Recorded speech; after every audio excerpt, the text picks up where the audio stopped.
Bonjour à tous. Merci beaucoup à l'IAB et à Frédéric de m'avoir invité pour partager la vision que Forrester a du CMO de demain. Je vais surtout faire une introduction d'une dizaine de minutes, pas plus, et on va en parler avec des directeurs marketing et des personnes qui travaillent directement avec des directeurs marketing dans un instant. On aura un panel très sympa avec Intermarché, Fleury Michon, Nestlé et puis Epsilon Publicis. En deux mots, Forrester, c'est un cabinet d'études et de conseils qui est entre la marque et ses prestataires qui sont soit des agences, soit des sociétés de conseil qui font l'implémentation, soit des prestataires technologiques de la start-up aux plateformes numériques. Donc moi je suis basé à Paris, je suis vice-président et analyste et je vais essayer en quelques minutes de planter le décor sur les tendances qu'on voit autour du CMO de demain. Alors le rôle du CMO, il est en train d'évoluer et il évolue, il y a un certain nombre de constantes et puis il y a des choses qui évoluent. Dans les choses qui évoluent, je ne vais pas revenir dessus parce qu'on a passé la matinée là-dessus, on voit l'évolution de la data, de la technologie, des enjeux de la vie privée, ça devient de plus en plus complexe, c'est parfois difficile à suivre et donc du coup il faut être sans arrêt à la page. On voit qu'il y a une vraie accélération de l'innovation technologique. Il y a en revanche quelque chose qui ne change pas pour le directeur marketing, c'est qu'au final son job c'est de réconcilier les attentes des consommateurs, de prendre le pouls de la société, de comprendre un peu comme une éponge les changements sociétaux qui sont en cours pour réconcilier ça avec finalement une offre et des produits de l'entreprise. Et donc la différence, c'est qu'aujourd'hui, il a davantage de data pour le faire. C'est une différence assez fondamentale. Mais si on regarde aujourd'hui la société qui nous entoure, il y a quand même des changements assez significatifs qui sont en train de s'opérer. Il y a une certaine radicalisation de comportement. On a parlé des fake news ce matin, on voit des phénomènes aussi sur Twitter où on prend de plus en plus la parole, où les consommateurs, quand on regarde l'environnement autour de nous, il y a quand même des enjeux sur le changement climatique, on voit les gilets jaunes, il y a un caractère assez anxiogène, on a beaucoup parlé de la privacy ce matin, et il y a une sorte de radicalisation de la société, et les consommateurs, au final, ont besoin de plus en plus de repères. C'est de plus en plus important. Ce n'est pas nouveau, mais ça s'accélère. C'est-à-dire que les consommateurs ont une quête de sens. Ils vont vouloir, quand ils font un achat, mieux connaître les valeurs de la marque avec laquelle ils vont interagir et ils vont vouloir donner du sens à l'acte d'achat. Quand je dis ça s'accélère, on pense que l'année prochaine, on va avoir, et c'est un certain nombre de données d'études que l'on suit depuis une vingtaine d'années qui nous permettent d'affirmer ça, que plus de la moitié des consommateurs vont baser leur acte d'achat, et en tout cas leur décision, en fonction des valeurs d'une marque. C'est pas nouveau, ça s'accélère. Alors c'est vrai que plus on a de pouvoir d'achat, plus c'est facile entre guillemets, de le faire et de dépenser plus pour avoir une marque qui répond à ses valeurs. Mais c'est vrai aussi des consommateurs qui n'ont pas forcément autant de pouvoir d'achat. C'est vrai dans l'alimentaire, on va en parler tout à l'heure avec Nestlé, Fleury Michon, Intermarché, mais on le voit bien aujourd'hui en tant que consommateur, il y a des millions et des millions d'utilisateurs de Yuka, de ces applis qui permettent finalement de scanner les produits, d'avoir des informations sur les allergènes, que ce soit dans l'alimentaire, dans les cosmétiques. Et ça va être de plus en plus vrai dans toutes les industries. Le textile, la mode, deuxième raison de pollution dans la planète. Donc les consommateurs sont de plus en plus sensibles à ces enjeux éthiques. Et les marques commencent de plus en plus à y répondre. On parle de plus en plus de charte éthique, de plus en plus de responsabilité sociale d'entreprise. Mais il faut aller au-delà de ça. C'est au directeur marketing, évidemment, il a toujours été la voix du client, mais c'est à lui de plus en plus d'être le chef d'orchestre en interne pour s'assurer qu'il délivre cette promesse de marque et que si sa marque prend une posture, elle la respecte. Et pour ça, ça suppose de changer l'organisation de l'entreprise et d'avoir finalement un pouvoir d'influence dans l'entreprise qui n'est pas toujours celui que les directeurs marketing ont. Et nous, on estime qu'en 2020, il n'y a que 10% des directeurs marketing qui vont pouvoir vraiment avoir l'influence et la fonction qui leur permettra finalement de délivrer cette promesse de marque et de respecter la posture qu'ils prennent en termes de valeur. Il y a des marques qui font ça historiquement et plutôt bien. Hein. Les Patagonia, Nike a toujours pris une position autour des valeurs, mais de plus en plus de marques le font. Et donc l'enjeu, c'est de passer du storytelling au story making. C'est de réellement agir, et c'est intraduisible en anglais, mais j'adore cette phrase, c'est walk the talk. Et donc en gros, dire ce que l'on fait. Et c'est de plus en plus important, parce que ça a aussi un enjeu sur la valeur de la marque.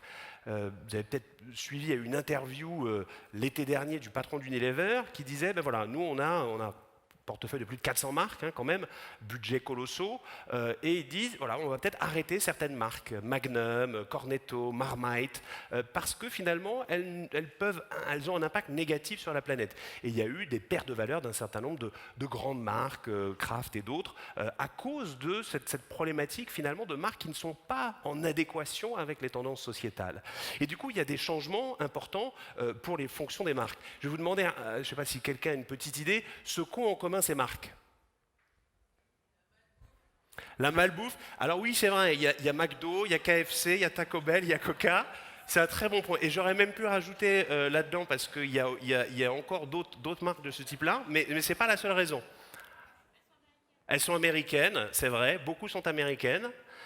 Il y a aussi, j'aurais pu rajouter Kellogg, Mondelez, etc. Ce qu'elles ont en commun, c'est pas ça, c'est aussi des marques donc, américaines et B2C, ça arrive dans le B2B mais plus lentement. Ce qu'elles ont en commun, c'est que leur CMO, soit son titre a changé, soit sa fonction a changé, soit elles n'ont plus de CMO.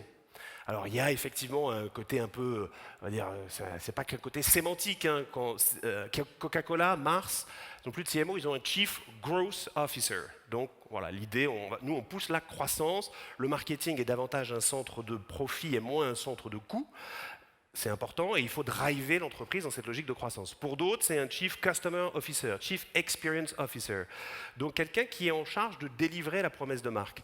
Le CMO de KFC, il a en charge pas simplement le marketing, il a aussi l'innovation, il a évidemment médias, mais il a aussi sales et finalement, il est presque COO. Donc il y a un certain nombre de marques où la fonction marketing, elle est disséminée progressivement à travers, elle se dissout presque dans d'autres organisations clients ou expériences clients, et dans d'autres, le CMO, on n'est absolument pas en train de dire qu'il est en train de disparaître, mais il étoffe au contraire ses équipes pour être en mesure de délivrer l'expérience client et l'expérience de marque. Parce que c'est vrai, quand on pose la question au directeur marketing, quelles sont vos priorités, et on a fait un sondage auprès de 2000 décisionnaires marketing dans le monde, c'est clairement effectivement la croissance en numéro 1 et en numéro 2, l'amélioration de l'expérience client. Vous voyez qu'il y a aussi des tas et des tas d'autres priorités, c'est ça qui rend le job effectivement compliqué et difficile. On le voit par exemple sur les aspects GDPR, voilà, s'adapter à la régulation, c'est un enjeu évidemment important, mais quand même en priorité, c'est la croissance et l'amélioration de l'expérience client. Et pour autant, toutes les marques veulent se différencier par l'expérience client. Il y en a très peu qui le font. Ça, c'est des données consommateurs, hein, c'est des données américaines, et je vais dans un instant commenter les données françaises. Là, on est sur un panel de plus de 100 000 consommateurs aux États-Unis. Donc, en termes de robuste, c'est absolument totalement extrapolable statistiquement. Et ce qu'on voit, c'est que c'est flat. Ça ne s'améliore pas et qu'il y a très peu de marques qui, selon les consommateurs, délivrent une bonne expérience client. Parce que les attentes augmentent de plus en plus et parce que c'est une discipline d'entreprise, il faut vraiment mettre ça, et c'est au directeur marketing pour l'essentiel d'orchestrer cette expérience client. En France, il y a un gros décalage avec les États-Unis ou même avec le marché anglais plus proche de nous, où les consommateurs perçoivent une expérience client dans l'ensemble qui est mauvaise ou simplement moyenne. Il y a très peu de marques qui délivrent une bonne expérience client. Et c'est difficile parce que effectivement, le directeur marketing est confronté de plus en plus à des difficultés. Il a des priorités qui sont contradictoires. Il faut gérer le court terme, les campagnes, le ROI, l'opérationnel, et il faut se préparer au plus long terme à ce que j'évoquais à l'instant sur l'évolution des valeurs. Et donc aussi, si on veut délivrer et prendre cette posture-là, il faut s'assurer, auditer l'ensemble des process pour s'assurer qu'on ne va pas finalement mentir aux consommateurs. Il faut préparer la transformation numérique. Il faut recruter les bons talents. C'est de plus en plus difficile. C'est un enjeu, vous le voyez sur ce graphique derrière moi. C'est une des plus grandes difficultés des directeurs marketing aujourd'hui parce qu'il y a une hybridation des compétences. Pour le CMO de demain aura besoin davantage, pas simplement de compétences technologiques, pas simplement de compétences data, mais aussi de compétences en sciences sociales, en ethnographie, de compréhension de ces enjeux-là, et aussi, de plus en plus, on a tendance à l'oublier, de compétences créatives, et la créativité revient en force dans les problématiques marketing, heureusement. Et juste pour terminer, puisqu'on parlait de technologie, je ne dis pas que ce n'est pas un enjeu important, mais je le présente en dernier. Aujourd'hui, en moyenne, un directeur marketing dépense entre 20 et 25% de son budget sur des plateformes Martech, AdTech. C'est important, ça va être en croissance, et ce qui va surtout augmenter, comme vous le voyez derrière moi, sur des croissances quasiment à 2 chiffres, c'est tout ce qui touche à l'automatisation, évidemment à la tech et à tout ce qui est data analytics. Mais pour en tirer parti, il faut vraiment être capable d'avoir cette hybridation des compétences.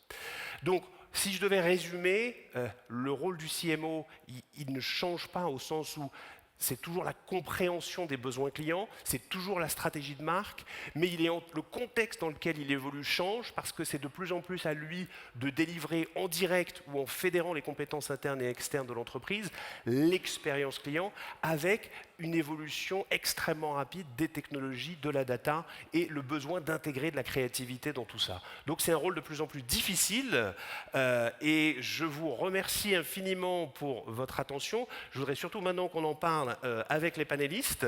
Donc je vais inviter à me rejoindre sur scène différents responsables. Donc Anne-Marie Gauthier qui est directrice marketing et communication chez Intermarché. David Garbou, direction stratégie et innovation chez Fleury Michon.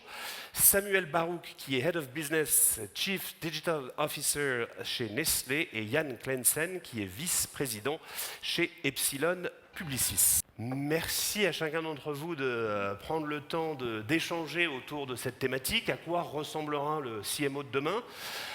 Donc ce que je vais vous demander à chacun, c'est autant que faire se peut de partager des exemples concrets, des anecdotes, des chiffres et de donner votre vision surtout du sujet. J'ai sûrement oublié plein de choses en plantant le décor, vous avez peut-être une vision différente, vous n'êtes peut-être pas d'accord entre vous, on verra. Déjà pour commencer, je vais demander à chacun d'entre vous de prendre 1-2 minutes, pas plus, pour expliquer votre rôle, mais de manière un peu précise, c'est-à-dire quel est exactement qu'est-ce qui est inclus dans la fonction marketing ou pas, et puis rapidement comment votre équipe marketing est structurée, organisée, et puis après on rentrera dans le vif du sujet. Anne-Marie, je vous laisse commencer. Donc nous, en tout cas mon équipe, c'est marketing et communication, donc il y a à peu près 120 personnes, donc j'ai une grosse équipe marketing produit, parce qu'on est producteur et commerçant, on n'est pas que distributeur, donc on a une 50aine d'usines, on fabrique nos produits, on a 35 marques, donc il y a toute une grosse équipe marketing produit. Donc après, j'ai une équipe communication. Dans la communication, c'est évidemment la publicité, mais le contenu de marque et c'est le sponsoring aussi. Une équipe marketing client, donc toute la partie CRM digital.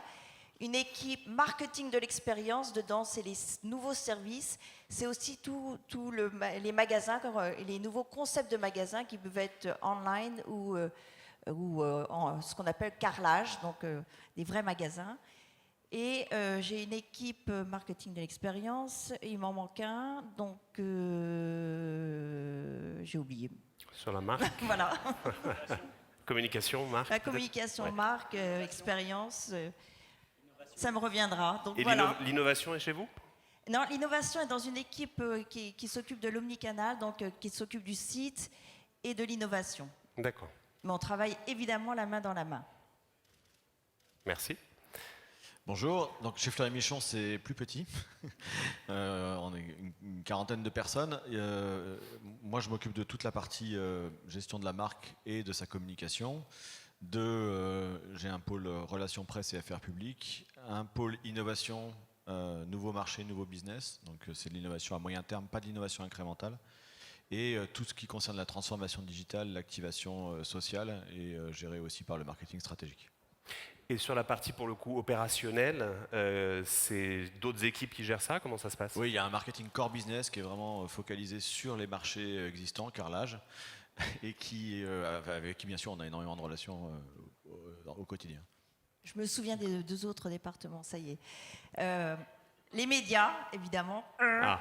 Et puis le marketing opérationnel point de vente, ça c'est une nouvelle équipe qu'on a mis en place parce que justement le magasin était maltraité. Donc on a décidé de monter une équipe ad hoc qui s'occupe de tout ce qui est ILV, PLV, prospectus et tout ça. Parce que c'est un cauchemar. Moi j'avais des appels toutes les 5 minutes des adhérents qui me disaient « Ah, où est l'ILV, PLV ?» Donc ça y est, on a une équipe dédiée sur le sujet. Et juste avant de passer la parole à Yann, pourquoi ce choix de séparer le marketing stratégique du marketing opérationnel et avoir 2 patrons marketing finalement qui, si je ne me trompe pas, rapportent tous les 2 au directeur général? Parce que on gère des horizons de temps différents. La grosse force de Fleury Michon, ça a été historiquement d'être très très collé au marché et d'être capable d'être très agile sur l'innovation incrémentale, ce qui nous a permis de doubler notre chiffre d'affaires en 10 ans. Et ça, on a voulu vraiment préserver cette force-là. Mais il nous manquait à côté de ça un cran, effectivement, pour travailler l'innovation à plus long terme, pour travailler la marque et les engagements de l'entreprise. Et donc, c'est cette brique-là qui a été rajoutée il y a 6 ans quand mon poste a été créé. D'accord. Yann?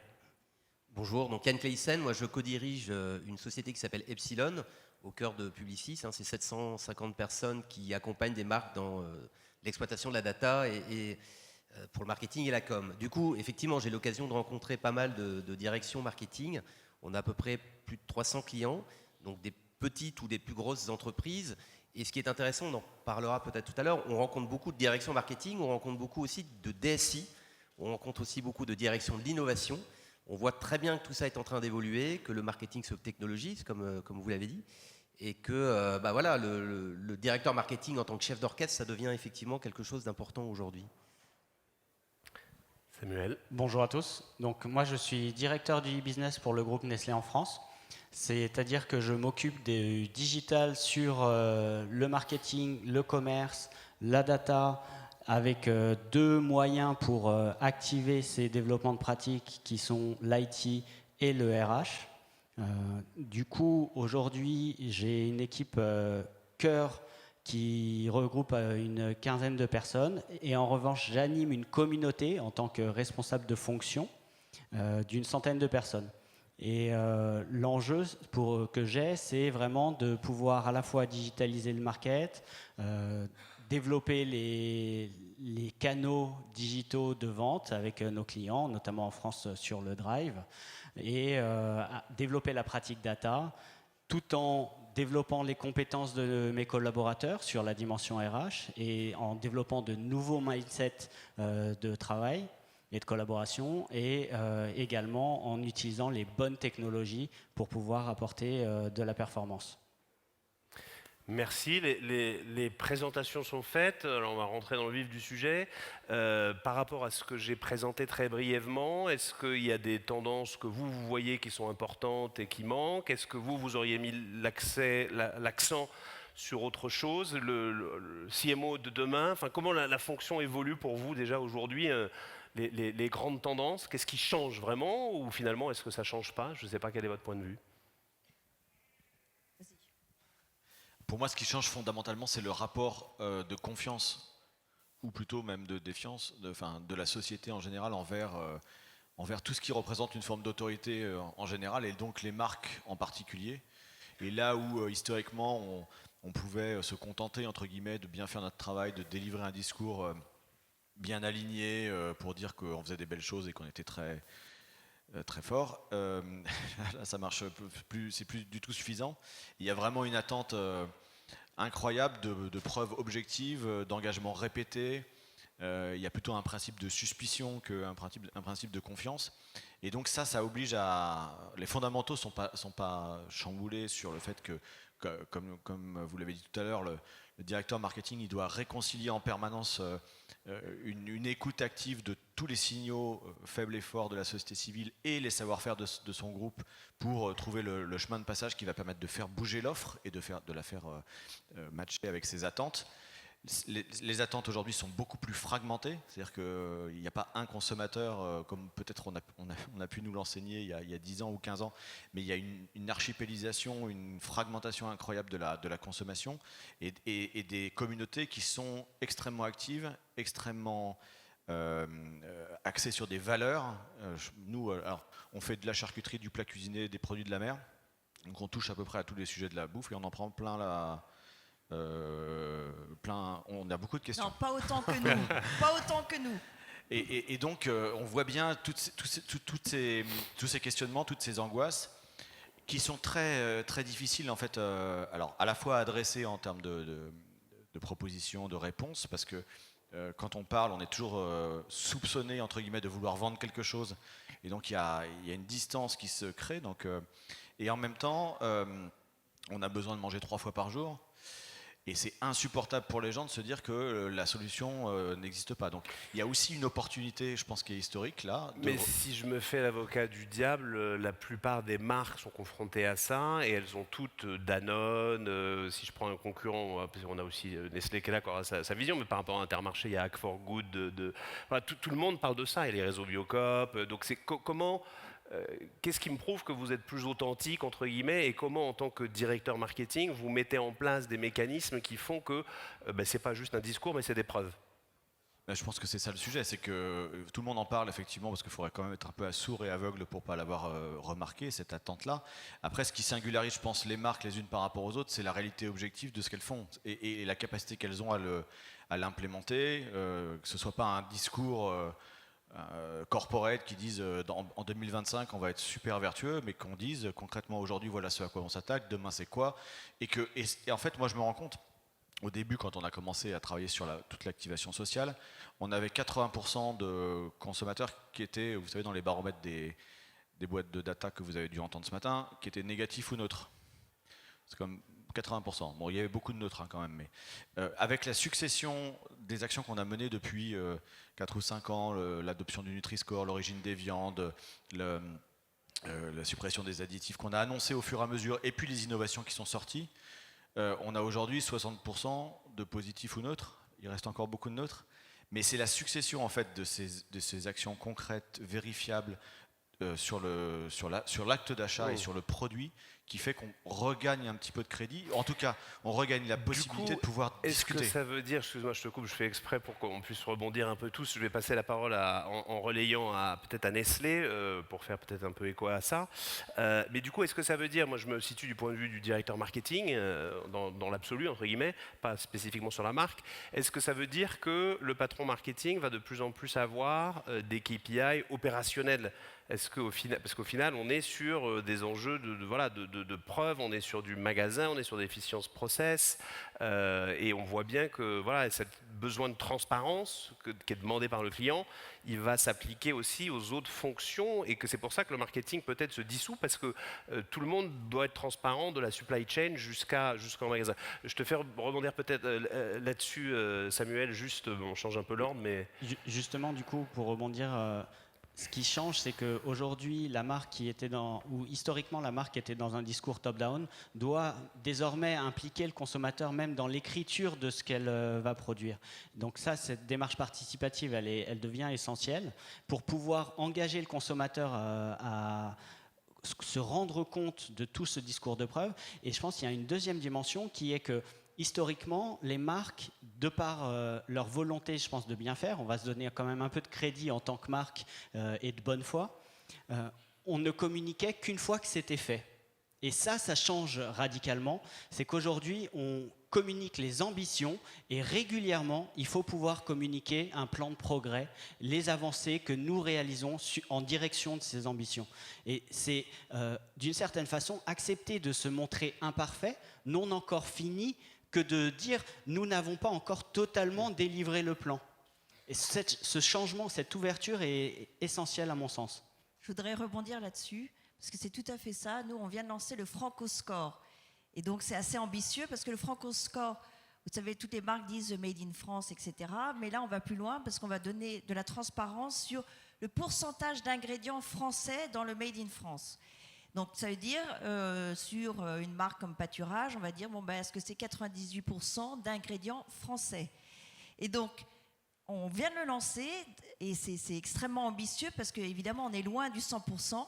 Donc ça veut dire que c'est un gros travail pour nos marques d'aller identifier tous les ingrédients. Et pour les ingrédients qui sont composés, qui viennent de l'autre côté de la frontière, quand elles passent les douanes, sachez qu'elles deviennent françaises. Par quel miracle, je ne sais pas, mais c'est les douanes qui décident ça. Parce qu'à partir du moment où c'est transformé en France, ça redevient français.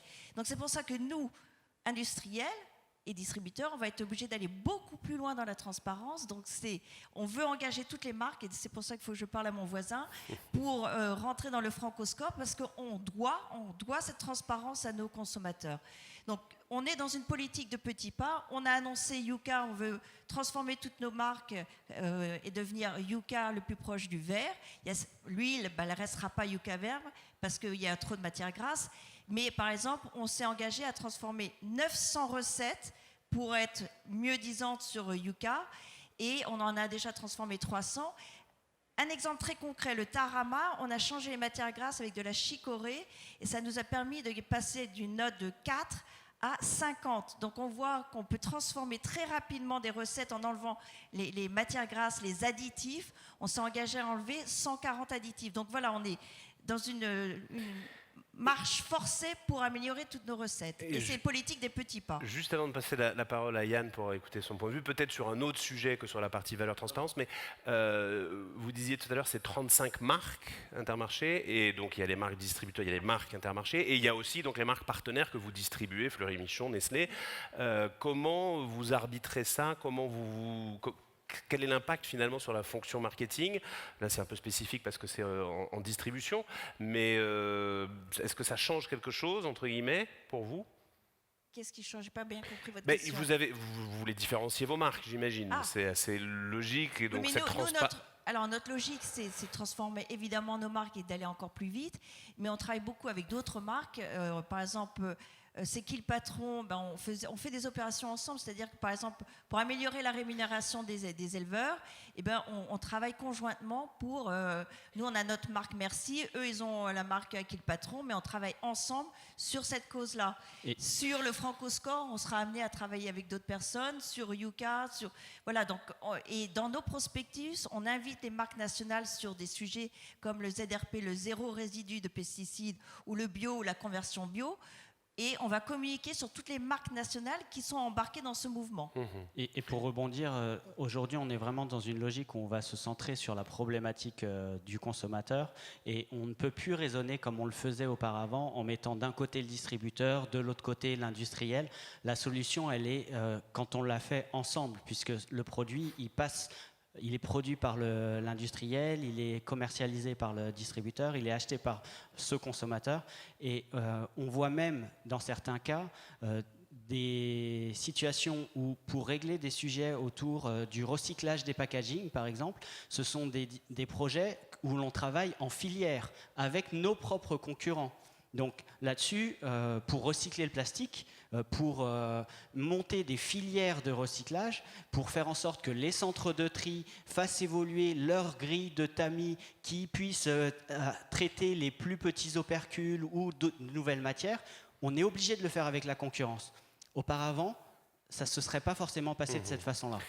Yann, toi qui travailles avec des tas d'industries et de marques différentes, si on fait un peu abstraction de ce débat-là, donc on voit qu'il y a un enjeu de plus en plus de transparence, un enjeu d'éthique, et il faut effectivement apporter des preuves, et donc, si je comprends bien ce que vous dites, aller davantage aussi sur des sujets peut-être plus opérationnels, avoir plus de traçabilité, suivre ça de la supply chain jusqu'au magasin, et puis communiquer régulièrement, même si ce n'est pas parfait, ce qui change l'état d'esprit un peu marketing. On n'est pas avec un produit fini, mais on est sur des logiques itératives, etc. Par rapport à d'autres tendances, au-delà de ce sujet-là, quels vont être les besoins pour le directeur marketing de demain? Qu'est-ce qui va changer pour lui? Au-delà de cet enjeu-là qu'on a bien compris et qui évidemment commence dans l'alimentaire mais va aller sur l'ensemble des marques au final. Et ce qui me semble intéressant dans ce qu'on est en train de vivre, c'est qu'effectivement le digital donne un pouvoir absolument extraordinaire aux consommateurs, avec des outils et des moyens de vérifier pas mal de choses, et du coup on ne peut plus être uniquement dans le discours, on est obligé d'être dans le faire. Et je pense qu'un gros changement structurant pour les directions marketing, c'est d'être de plus en plus du coup impliqué dans ce faire. On n'est plus dans la parole, on n'est plus dans le discursif, on est vraiment à la limite dans la production. Et ça, c'est quelque chose qui est vraiment récent. Je pense à par exemple, aujourd'hui, un concurrent, hein, un Carrefour, qui fait une campagne sur le marché noir. Hein. Il y a des semences qui étaient interdites ou des produits, des légumes, des fruits, etc., qui étaient interdits de vente en France à cause de régulation de la communauté européenne. Carrefour, ils ont fait une superbe opération pour dire, voilà, ces produits-là, on aimerait bien les vendre, mais on n'a pas le droit.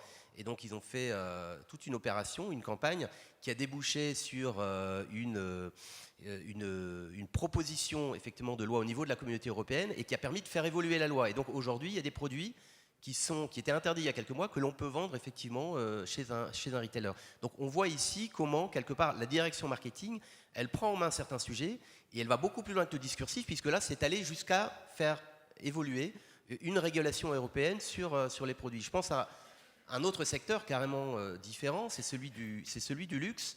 Aujourd'hui, le luxe, dans certains, notamment dans le prêt-à-porter, dans les sacs, la maroquinerie ou des choses de ce type-là, ils ont beaucoup de problématiques liées à la falsification, c'est-à-dire des produits qui sont faux, etc. Donc du coup, que fait la direction marketing? Eh bien du coup, elle travaille à la mise en place, par exemple, de dispositifs basés sur la blockchain pour pouvoir effectivement valider et faire en sorte que tel ou tel produit, c'est bien un produit de cette marque-là et c'est pas un produit qui a été fabriqué en Chine. Donc on passe d'un discours à quelque chose qui a un effet réel dans la réalité, et ça me semble important. On est vraiment dans l'expérience. Un dernier petit exemple qui me semble intéressant, alors c'est pas vraiment un exemple, c'est plus une petite anecdote. Il y a quelques années, on travaille beaucoup avec le groupe ADO, hein, dans lequel vous avez notamment Leroy Merlin, et j'ai échangé avec le CEO de ADO, Damien Delplanque à l'époque, qui me disait, moi je voudrais exploser la direction marketing. Ah bon, c'était il y a quelques années, hein, donc vous voyez, c'est quelque chose qui reste encore aujourd'hui.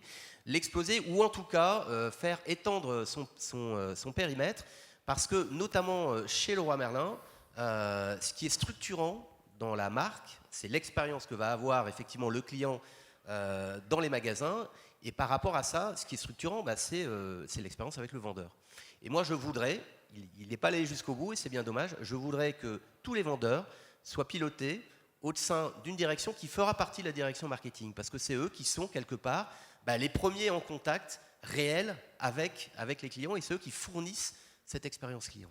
Et c'est pour ça que j'évoquais l'exemple de ces marques tout à l'heure, parce qu'au-delà des logos que j'ai mis, il y a au moins une vingtaine de grandes marques comme ça qui ont soit éliminé la fonction CMO, soit qu'ils l'ont étendue, soit ça a été repris entre guillemets par quelqu'un qui n'était pas forcément marketing au départ, qui était plutôt peut-être service client, peut-être sales, peu importe. Mais on voit bien que la fonction, il y a un risque de, entre guillemets, de dissolution, ou alors entre guillemets que le CMO arrive à avoir les leviers, donc il lui faut les leviers. Au-delà des leviers, j'ai parlé pas mal de compétences, de besoins de recrutement qui sont une des difficultés. Le profil du CMO de demain, les compétences dont il va avoir besoin, Samuel, toi qui es en transverse sur l'ensemble des marques du groupe Nestlé, sur tout un tas de projets, en termes de compétences, qu'est-ce que tu vois changer? Quel type de profil va être nécessaire pour bien réaliser une fonction marketing et vraiment bien l'exécuter pour le coup? Si on reprend les trois axes que tu as partagés tout à l'heure autour du besoin de s'ancrer sur les valeurs, autour du data powered et autour justement de cette logique d'expérience, tu as un directeur marketing qui va, de par ce besoin de transparence, bien souvent se retrouver en fait comme la première ligne des communications vis-à-vis des consommateurs. Et donc, c'est un profil qui doit devenir communicant, qui doit devenir engagé. Les consommateurs veulent parler à de l'humain, ils ne veulent plus parler à la marque, tu en as parlé tout à l'heure. Donc ça, c'est un vrai stretch de compétences. Ensuite, derrière ce concept simple, pour nous, audience de l'IAB, du data powered, probablement, il y a énormément de complexité. Il faut maîtriser des compétences partant de la statistique et il faut sortir, on en parlait tout à l'heure, de Polytechnique pour comprendre certaines notions. Et puis de l'autre côté, il va falloir être en mesure d'aller être un marketing technologiste, qui est encore un autre type de compétence. Donc comment est-ce qu'on stretch, comment est-ce qu'on est bon sur l'ensemble des sujets, notamment quand on arrive sur de l'expérience ou quand on a par exemple monté une pizzeria Buitoni livrée à domicile avec Deliveroo Editions. Les sujets, c'était et comment est-ce que j'emploie un pizzaiolo, comment est-ce que je gère le formulaire CERFA, les questions d'assurance, etc. Et donc le directeur marketing, il a besoin de gérer toutes ces compétences. Et c'est là où il a un vrai rôle de leader, de coordinateur. Son leadership devient essentiel parce qu'il ne pourra pas maîtriser toutes ces compétences. Il faut être entrepreneur, en fait. Moi, je pense que le marketing de demain, c'est celui qui a été dans des grosses boîtes, mais aussi qui a été entrepreneur lui-même. Parce que c'est exactement ça. Il va falloir multicasquette. Il faut être très consumer-oriented, très marque, mais aussi très expérience. Et puis, connaître par cœur toute la data et toutes les applis. Donc, c'est multifacette. Et surtout, super agile, parce que maintenant, on est constamment... challengé par les influenceurs, par les ONG, et donc il faut en plus répondre au tac sur tous les réseaux sociaux. Et donc le métier se transforme aussi sur cette notion d'influence. Et l'influence, c'est pas que les réseaux sociaux, mais c'est les ONG. Hein, et les ONG, elles ont les associations. Donc nous, on est en train de créer un pôle qui est RP/influenceurs/ réseaux sociaux/ contenu de marque. Et donc ça, c'est des nouvelles fonctions qui sont en hybridation avec plusieurs métiers. Je rajouterais, je suis d'accord avec ça, il y a aussi la capacité à emmener l'interne sur l'histoire, parce que nous, on est en première ligne sur un écosystème qui est très mouvant, on est sollicité en permanence. Moi, je l'ai vécu chez Fleury Michon. En fait, quand tu vas voir un directeur R&D ou un patron des achats sur une problématique sur laquelle on t'a interpellé, il a l'impression que en fait tu l'emmerdes en fait pour être clair et il a l'impression que c'est un truc c'est une question d'un bourgeois dans un coin et que ça le concerne pas. Donc nous on a mis en place un système où l'intégralité des remontées sociales et des questionnements on le partage quasiment en temps réel mais avec une synthèse toutes les semaines qui est diffusée à l'ensemble de la boîte et là chacun est confronté à les félicitations, il y en a quelques-unes, mais surtout les coups de poing qu'on se prend. Et chacun, de cette façon-là, acquis la conviction que c'était pas juste un truc pour faire chier, c'était vraiment un sujet qui était conditionné à notre survie future, et que chacun, du coup, pouvait contribuer à apporter les réponses qui nous permettent d'être agiles et parce que... Mais c'est intéressant que tu rebondisses là-dessus, parce que la notion d'expérience employée, d'expérience collaborateur est clé, parce qu'on sait qu'il n'y a pas de bonne expérience client au final s'il n'y a pas ça, et c'est aussi une façon de recruter, de travailler sur la marque employeur, de donner du sens et de donner des outils. Et donc nous, on voit très clairement, et on a commencé à montrer des corrélations entre ces éléments-là, et il n'y a aucun doute là-dessus. Et donc il faut vraiment embarquer les collaborateurs là-dedans.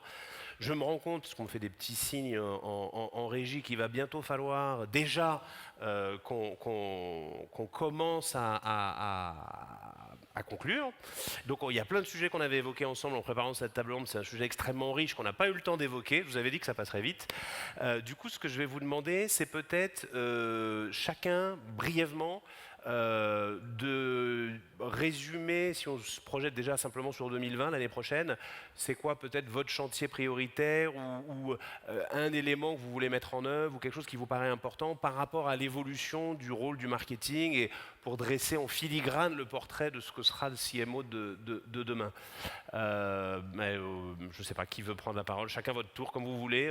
On fait court parce que voilà, une petite minute. Il y a marqué 40 secondes c'est sur dur, le truc là. Ouais, mais on a déjà. Ouais. Mais c'est vrai qu'on a commencé plus tard. Alors 10 secondes chacun. On prend 4 minutes. Allez, ça va je parle sous le contrôle de Frédéric. Allez, merci Frédéric. Bon, du coup, j'y vais. On a commencé un peu après. Allez, 1 minute chacun. Nous, on va énormément accélérer sur la data l'année prochaine. Ouais. On a mis quelques briques en place, mais c'est pas suffisant.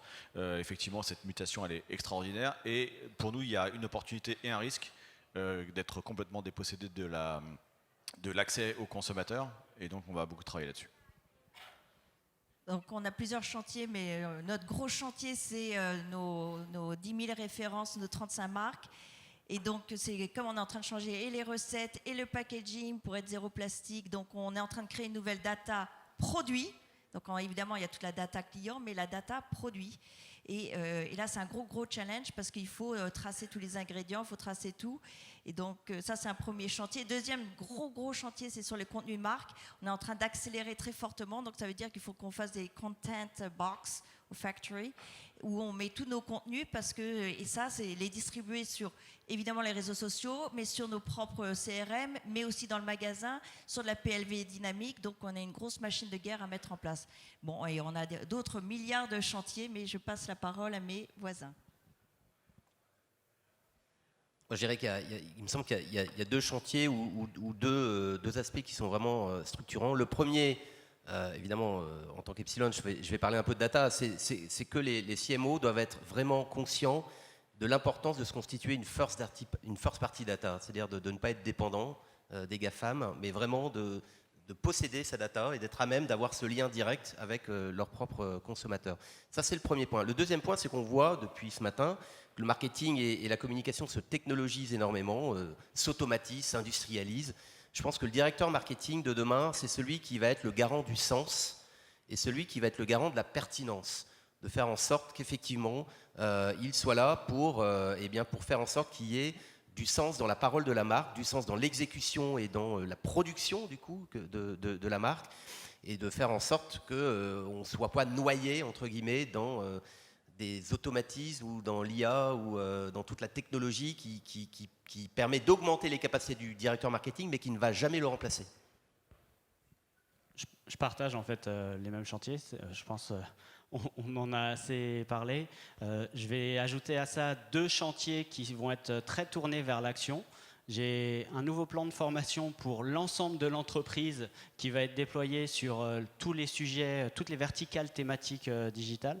Et il est beaucoup plus ambitieux que celui qu'on a déjà déployé, où on se concentrait essentiellement du coup sur la fonction marketing et commerce. Là, je parle bien de toutes les fonctions de l'entreprise, avec une granularité de compétences et de maîtrise des compétences qui va du basique à l'intermédiaire jusqu'à l'expert.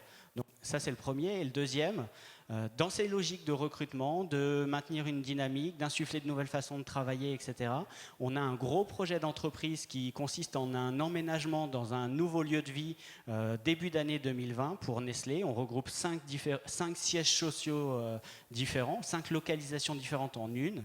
Et dans un nouveau cadre où on va pouvoir justement redonner du sens à l'expérience employée, refaire vivre l'expérience marque et idéalement continuer de faire croître le business.